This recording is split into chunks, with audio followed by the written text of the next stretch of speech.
Okay, mayong mudto na usab kanatong tanan Luzon, Visayas, Mindanao. Mayong mudto Philippines, may mudto world, may mudto universe. Ano na punta mga hingala, dili nga itong tulumanon sa kahanginan, CONA, Catechesis on Air. O ako lang gihapon kini mga higala inyong ubus nga alagad, Reverendo Padre Edwin Academia Acab.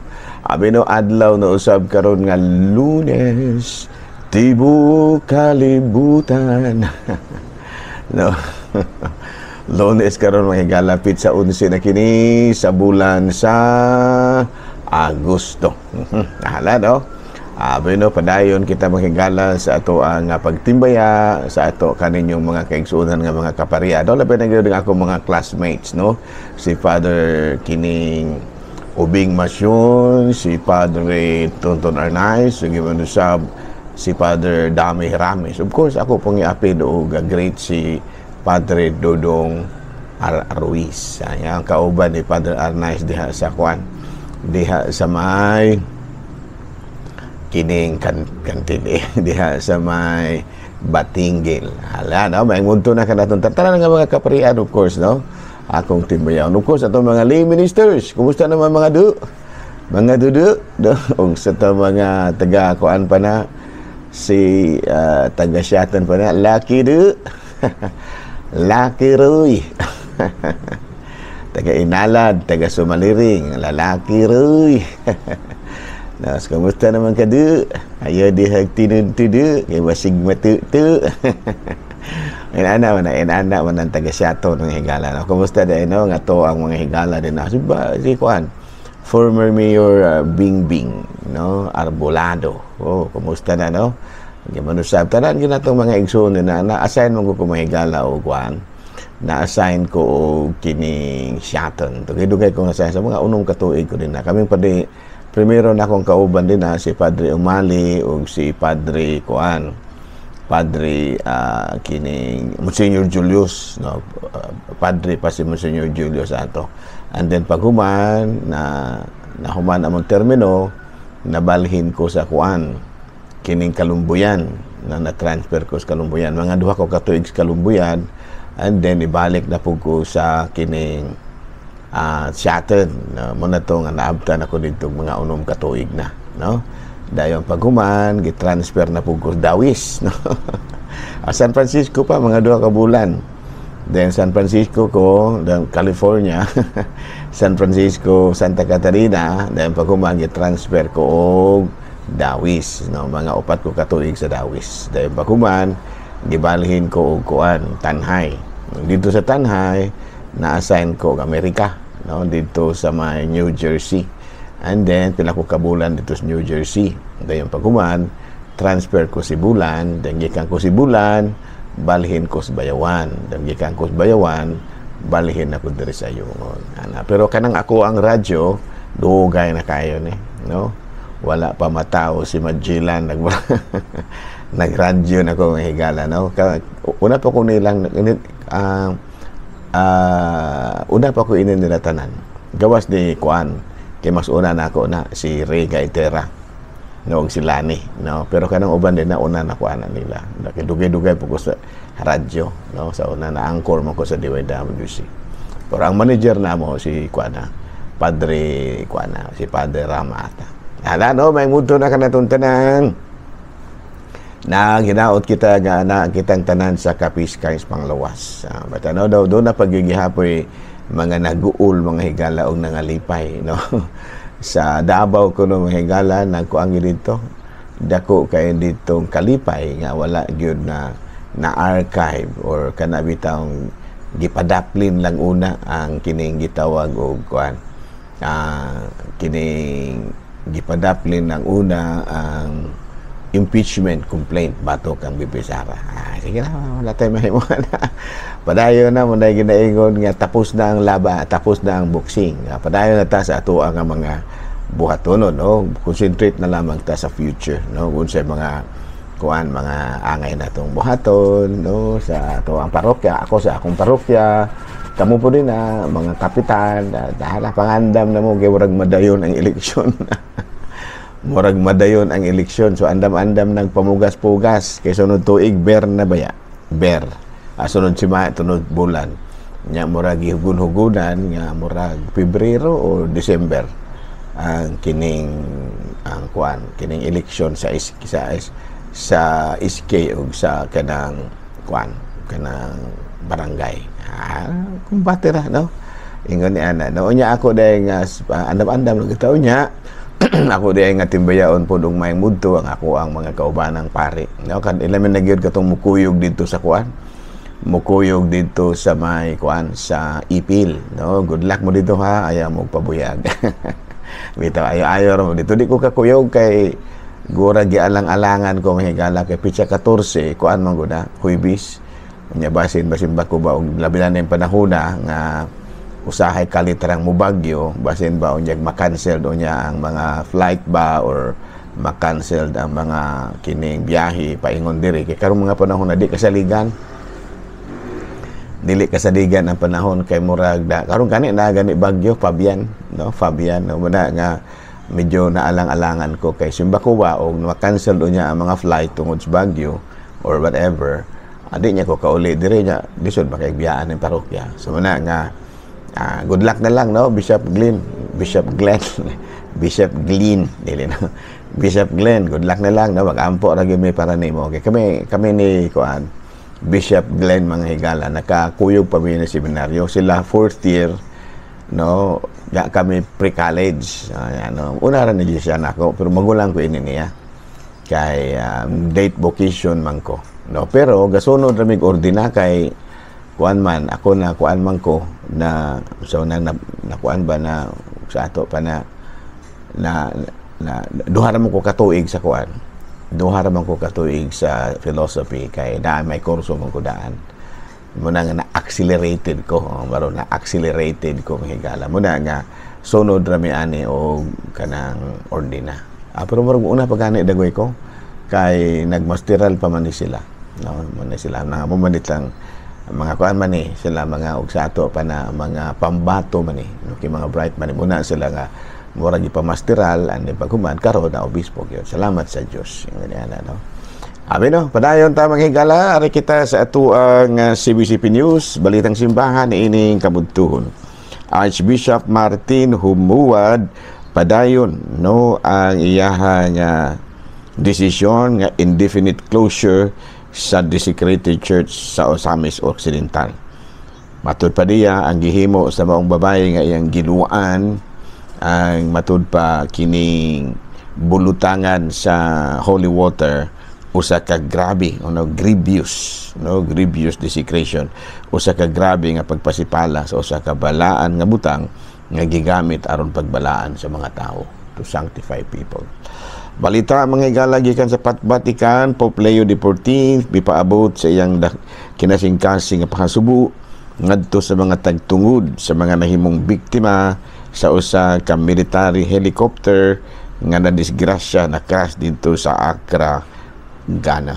No, matud gipadayag gipaabot ni Pope Leo XIV ang iyahang dakong pahasubo sa mga pamilya. Grabe nga kamatayon mga higala. Gani dunay mga militar doon na pagani ko'y opisyal sa gobyerno nga nahilakip sa nasangpit nga aksidente. Padayon ta mga higala sa ato ang mga buhatonon ari kita sa atong Saint of the Day ang ato ang santo karong adlaw mga higala ilado kay ni mga higala no kay brand man ni siya og plywood Santa Clara plywood bito Santa Clara mga higala o Pasisi no. Kini si Santa Clara manghigala na tao ni atong 1194 namatay ni atong 1253 na taga-Assisi kini siya unya na kuan siya kana bitaw natandog siya sa mga dynamic preaching ni San Francisco de Assis mao kadto nga nagpamimbro siya sa grupo nila ni San Francisco bisan pa kung tutol lang iyang pamilya. Andon nga ni pipilang ka bulan ang nakalabay naghimo na pud siya iyang kaugalingon nga grupo kining gitawag na to Poor Clares unya they served the sick waited at table washed the feet of the begging nuns established many houses, taking care of the sick and the dying, while living a prayerful life. While living a prayerful life. Na died at serious illness. Ako ang namatay, ang tawag sa grabe nga sakit, no? Hanap tayo tamay galan, so karong adlaw ha, pangayoon na to ang mga pag-ampo sa ato ang santo karong adlaw, Santa si Santa Clara sa Assisi, no? Dating miyembro ni isa sa mga Franciscan, nya nadugay naghimo na pud siya gyud iyang kongregasyon alang sa mga babayi nga gitawag nato sa in English og poor clares, kung sa Binisaya pa na mga pobreng Clara, no? Mga pobreng kahoy. Adili pobreng kahoy, pobre nga kahoy. Adili pobre nga Clara. Hala, no, padayon kita sa ato ang mga pagpangalagad, mga higala. Hala, no, ato dahil nga timbayaon o mayong munto usab ang ato ang mga kaigsuunan nga mga mayores, no? Ako dahil nga timbayaon ang mayor sa Dumaguete, no? Ang mayor karos Dumaguete si Mayor Chiquiting sa Garbaria. Ayan, no? Si Mayor Pepe Abiara napaghapon na, no? Kay dating lay minister man na siya sa Sibulan. Napaghapon si Kuan. Wala ba na kanang naupos ang iyang termino, no? O niya ato pod gatimbayaon di og maing buntong ako of course man huyod, no? Nga ako ang mayor, ako ang mayor, manghud ni sa ako ang amigo nga akong classmate, no? Si Mayor Rafi Andaya. Ayan, the youngest man siguro ni sa ilang grupo. Murag youngest ni siya, no? Hala, no, may munto na kanatong tanan mga higala o ari kita mga higala sa atuang kining topic karong adlaw, no? What is the root? Kaya mo gani mahigala atong natandog kining mao nga kuan pangutana kay doon naman goy nangutana na ako mahigala, no? Naingon siya, Padre, among kura paroko dili mimisahan sa fiesta kung magpabulang mi. O sa may imong ikasulti ni na no nga na tungod ni ana mao ni nahimo na tong topic. The rule, no, of the parish priest in a Catholic parish. Ano ang kanang papel sa usa ka kining Katolikong sa kura paroko diha sa usa ka parokya. Okay, no? Well, anyway, unang-una kung atong tanawon mga higala, ang usa ka pari ma-assign sa usa ka lugar ubos sa kamanduan sa obispo, no? Sa to pa ang pari naabot dia sa usa ka lugar dili sa iyang kaubuton lamang, no? Dili na ingod nga ganahan ko din ha, anak ko din ha. Dili ang kuan gyud ang magbuot nga anha may ibutang sa usa ka lugar mao gyud mismo ang atong talahorong obispo. Unya atong hunaon mga higala nga ang mga obispo mao ni sila ang mga manununod sa mga apostoles, no? Manununod sa mga apostoles. No, unya manununod man lagi doon na sila katungod sa paghimo og mga doon na sila katungod sa pagtugot o sa pagdili. So maminaw ha, maminaw pag-ayo ha nga ang usa ka obispo maoy magbuod kung kinsang paria nga i-assign sa usa ka lugar. And then ang usa ka obispo nahimo siyang obispo isip successor sa mga apostoles. Na unya di nato kalimtan nga ang mga apostoles dunay katungod nga gihatag si Kristo. Sa Mateo kapitulo 18 bersikulo 18. Matud pa diri dawata ang Espiritu Santo kun unsay inyong itugot dinhi sa yuta itugot usab didto sa langit. Kung unsay inyong idili dinhi sa yuta, idili usab didto sa langit. In other words, ang usa ka obispo adunay katungod sa pagdili ug sa pagtugot. Unya ang maong katungod iyahang gipasa usab diri namong mga kaparian dungan sa iyahang pag-assign namo sa usa ka parokya. Naklaro na. Buot na kong ipasabot nga ang usa ka pari nakaambit sa katungod sa obispo nga makatugot og makadili. Sa imong pangutana, Padre, among kura paroko among kura paroko dili mo sugot, dili may misahan kung kanang magpabulang mi. So apil na siya sa pagtugot o sa pagdili. Klaro? So dili lamang ta magsupak-supak nagway no, pero hangyoon lang nato si Padre, no? Nga Padre, kanang sa wala pa ang misa Padre, dili may magpabulang, pero ug humana pwede magbulang na may Padre. Pagkaliwas o baka paghapon kay man ang kalagmitan ng misa Padre alas 10 man, no? Pwede ra ba nga paghuman ni misa magpabulang na mi? Kay kini kung bulang mga higala dito sa bukid, daghan kayong mabulahan ini gawas sa mga napildi. Ang unang mabulahan ani ang mga napasiugda. Kaya naaman ni pulta. Labi na kung katog yung bulangan nga doon ay pulta. Nya, murag, banako, murag, doon na po'y mura ba o incentive siguro na, no? Kung ikaw, kung makadaog ka, muhatag nyo ka dito sa tigpasiugda. Murag incentive, Nya muna, kalimitan po na ng mga income na mahigala, doon na po na sila gamitanan, no? Kanang witan sa ilahang baili, busahay sa ilahang mga galastuhan sa fiesta, mga ingon niya no? So, bada nga, hangyo lamantang bilang sa atong kura paroko. Pero ako na ginaingon, kung musugot siya, maayo, madili, ato lamang yung tumanon ang iyahang sugo. Kaya mamalagi na, no? Doon naman ang atong kura paroko, doon naman guna siya katungod sa pagdili o sa pagtugot. Kay nakaambit man na siya sa katungod nga nadawat sa mga obispo, kikan sa mga apostoles. No, klaro? Nanahan. So, mingom na ko ka nga unsa may kasulti pa dira. Ang akong ikasulti, no, tumana ra gyud. No, pero pwede mo makahangyo. Pwede mo makahangyo nga Padre, pwede bang paghuman sa imong misa magpabulang na mi Padre? Sige, no. Pero ayaw gyud mo pabulang rekta nga wala mo nananghin kay basig sunod tuig dili na noon mamisahan kay nga sa ato pa na nagbuot-buot na may abi kay na humana ang misa, dili na mamutahon sa pare, dili. Bisan kung nakamisa na si Padre, pangayo gihapon og pananghid gihapon mo. Kay basig sunod tuig dili na hinuon mo misahan na magpista o nya mo walay misa. Klaro? Sige na. So, supay ni ana natawo kining maong topic na to, no? The role of the parish priest in a Catholic parish. Ayan, no?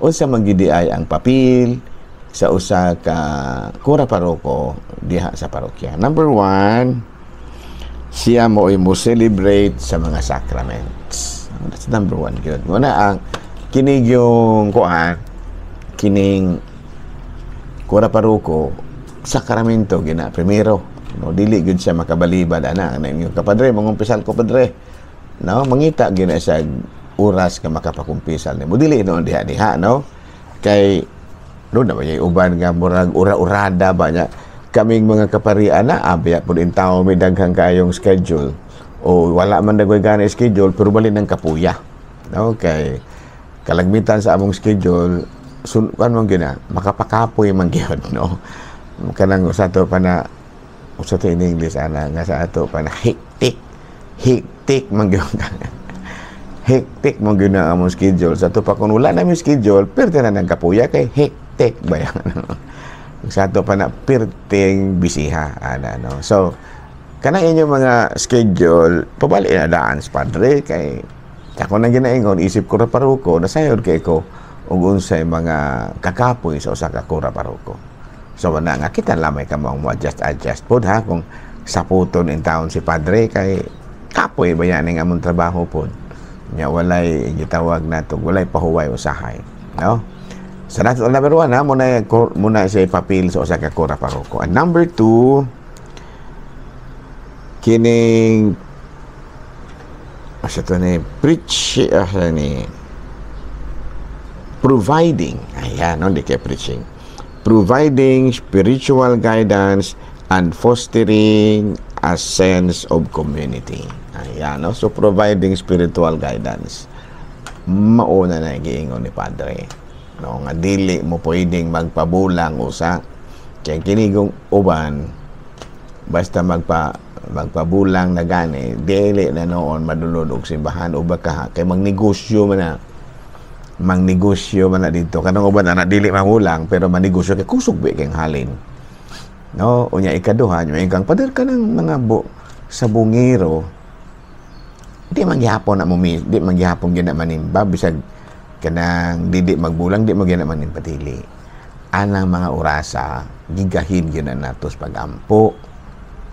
Gigahin nato nas pagampo kanang kana bang magkuan si Padre kanang palitan ng inyong misa sa inyong fiesta alas 10 ato ginahimuon nga wala gi magpa-sound sa gawas kay nagmisa pa.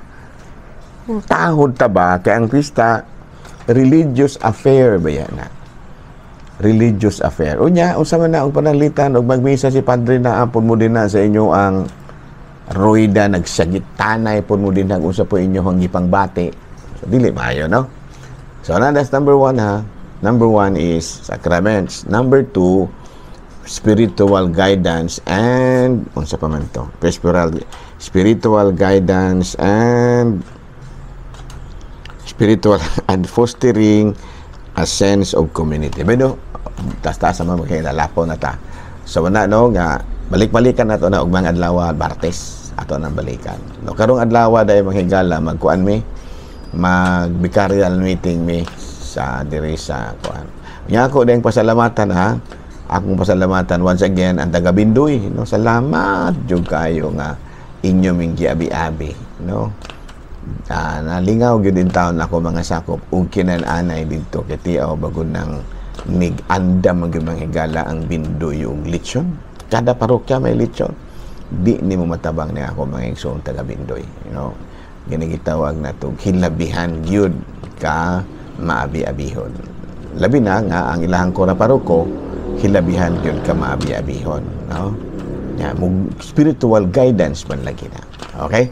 So din nila sa kakuto pa nga ako di ay gatibayaon nalimot ko first name ni Mayor Habagat akong pais, no? Akong pais. Limot ko sa first name ni Mayor Habagat. Okay? Sa talibog ko.